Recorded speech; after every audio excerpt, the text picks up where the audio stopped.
Kamusta na si Santiago Basilio? Mahina ng puso, wala nang ganang kumain, at tuluyan ng kumalat sa kanyang katawan ng lason. Parang Pilipinas lang, habang tumatagal, lumalala. Teka, napapasin ko yata hindi mo binabasa ang librong binigay ko sa'yo. Wala ka bang pagmamahal sa bayan? Isang oras lamang magsisimula ng himagsikan. At bukas, wala na mga universidad. Wala na mag-aaral at pagpapahirap. Naparito ako ngayon dahil sa dalawang bagay. Kamatayan mo o ang kinabukasan mo. O panig na umaapi sa'yo o sa iyong bayan. Sa panig ng umaapi o sa panig ng umaapi? Hindi ko alam. Makasaya ka at kailangan mo lang pumili. Dahil ako ang namumuno sa pagkakagulo.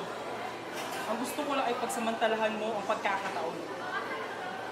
Pamalaan mo ng isang pukbok na pambunta sa Santa Clara at kunin mo sa Maria Clara. Huli na kayo. Ano yung ibig mong sabihin? Si Maria Clara ay patay na. Patay na si Maria Clara? Hindi! Hindi ito mangyayari. Paano ito nangyari? Bakit siya namatay?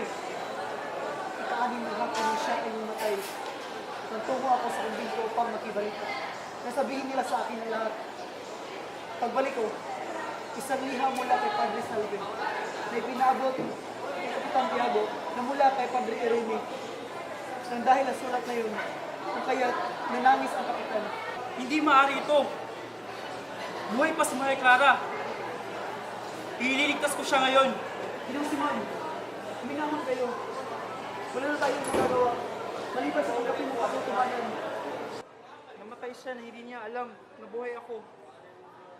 Namatay lang siya. Hindi niya nalaman na bumalik ako para sa kanya.